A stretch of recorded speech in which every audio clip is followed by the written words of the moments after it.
everybody, it's Emily at Arc Schooling, and I'm back today with some more recommendations.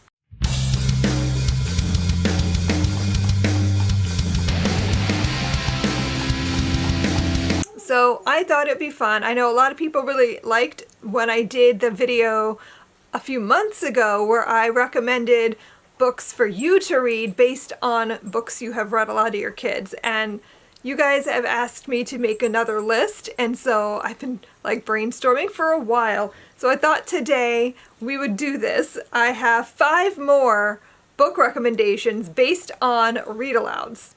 So these are books that have similar vibes. They have similar like things in the plot. They're not going to be exactly the same as the read-aloud, but I just go with me, okay? So first up, Amari and the Night Brothers. This is by B.B. Alston. This is a book about a girl who finds out that she has the ability to see supernatural creatures, and she gets invited to go to this special camp that is like a school for magic and learning how to work amongst the supernatural world, and she finds out that she has the ability to do magic, which in this world is seen as dangerous.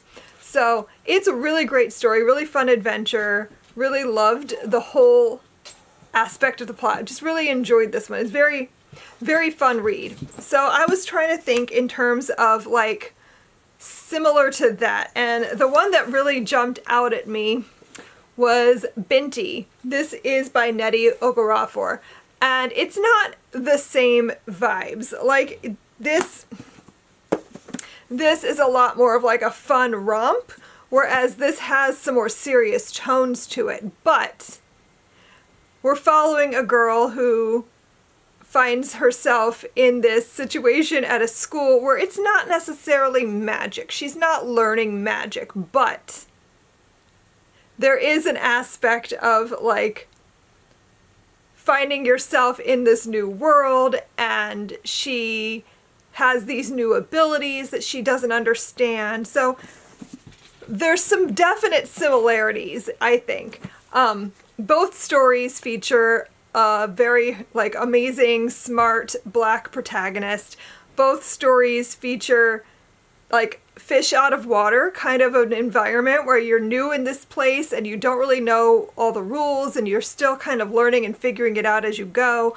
So there's a lot of similarities with those aspects, and like this is just such a great book. I can't stop recommending it to people because if you've never read anything by Nnedi Okorafor before, you have to pick something up, and I think Benty is like one of her best stories. It's just really easy to read, really easy to get into, and it's such a great example of amazing world building. Like the world building in both of these is great, but like nothing tops Nnedi Okorafor for world building. Like her worlds are just so rich and interesting. You get to meet all these different aliens.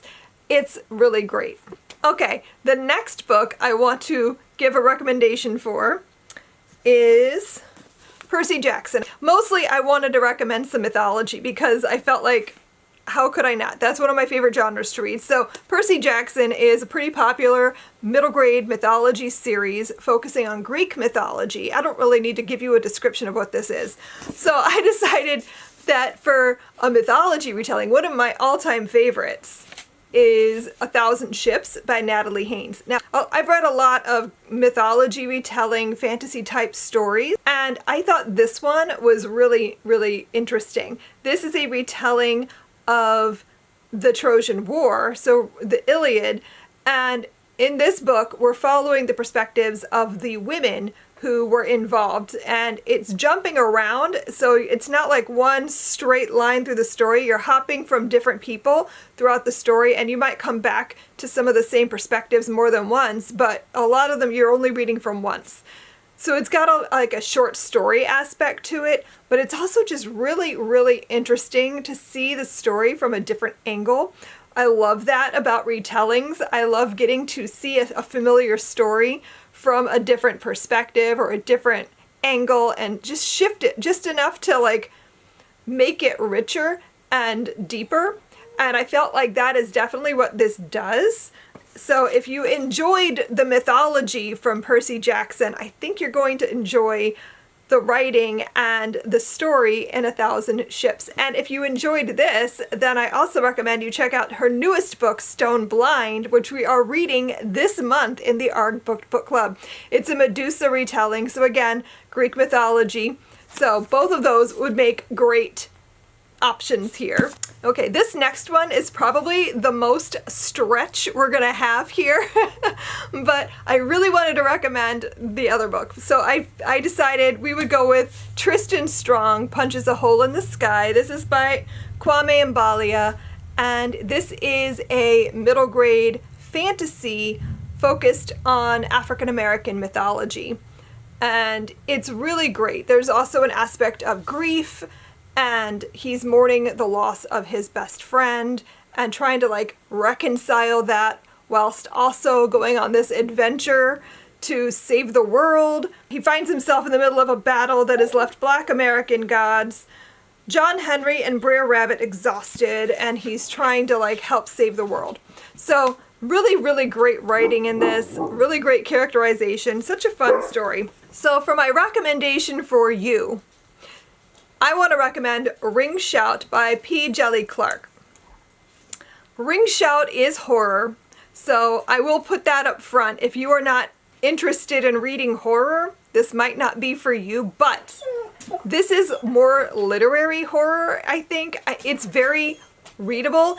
I don't think it's that scary, but that's just from me, so don't take that with a grain of salt. I feel like scariness is very subjective. So Ring Shout is set in the 1920s, and we're following a woman named Maurice, who is a demon hunter. And the demons that she's specifically hunting are called Ku Kluxes, and basically what happens is these demons are infecting people who are racist and hateful and like feeding on their hate and turning them into demons. And so she is fighting these demons with her friends, and the writing is so good. Like, I felt very just enveloped in the story. I felt like it was more story than I was expecting from a short book. This is a novella, so it's only like 185 pages, but it felt like so much more.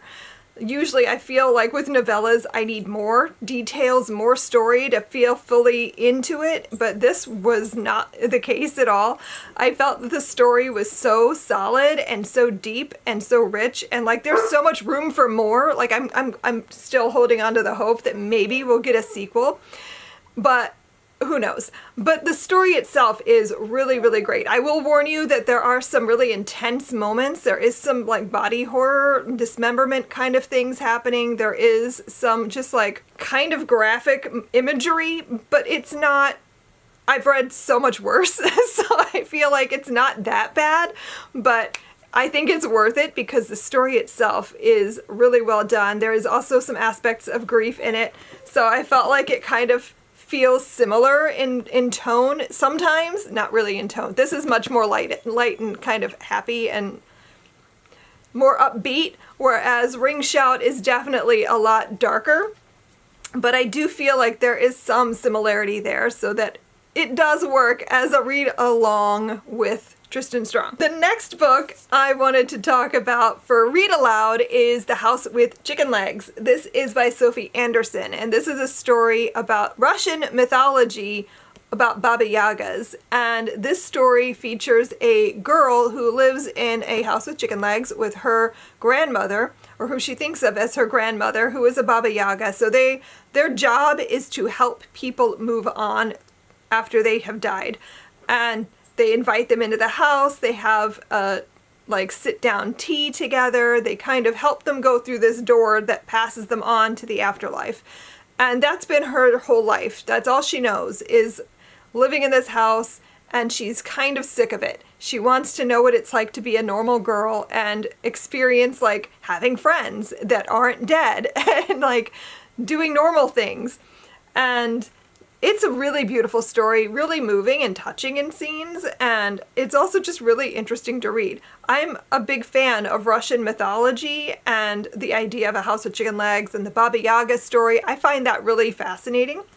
So, and if you've been following me for a while, I think you know what I'm going to recommend next, but just in case you weren't sure, it's Thistlefoot. This is by Jenna Rose Nethercott. We read this a few months back with the ARG Booked Book Club, and I absolutely loved it. This is one of my favorite books I've read this year.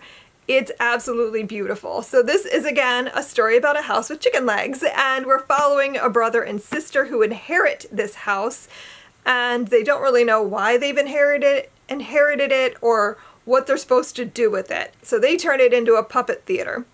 And they're very interesting siblings. They have some interesting background happening here. I don't want to give too much away. There's somebody who is also looking for the house with chicken legs and coming after it. And they are trying to figure out why this house even exists. And so you're getting not just their perspectives, but you're also getting a perspective from the house itself. And it's dredging up these like dark memories as to why this house exists. And it will break your heart. It will make you cry. It will make you laugh and feel a little bit confused in moments, but it's all just worth it. The story is beautiful. The writing is gorgeous. Like, the author is a poet, and you can absolutely feel that in the writing. And it's just, I love this book. I love it so much. I just want everyone to read it. I want you all to experience what I experienced. Okay, and then my last recommendation for a read aloud is The Last Mapmaker by Christina Suntervant. This is a relatively new one. I think this came out like 2 years ago.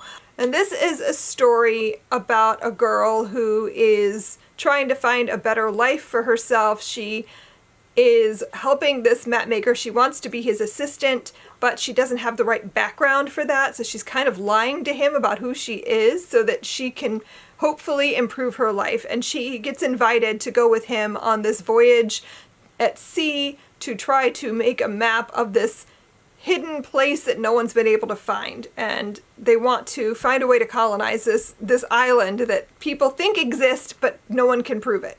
So that's the gist of the story. And it has a lot to say about colonization and what that does to the land, to the people living there, to everyone involved. And it's a really, really great read aloud. I just loved this book. And the book I'm going to recommend for you to read is Babel by R.F. Kuang. We just read this with book club last month, and I'm still thinking about this book, and I feel like I want to reread it already. Like, it was just such a great experience for me reading this. This is a story, this is technically considered dark academia, so if you've never read that before, this is a great place to start. This is a story set at Oxford in the 1800s, but we're coming to Oxford in this different, like, universe where magic exists. So it's a really interesting magic system, really interesting story overall that centers colonization.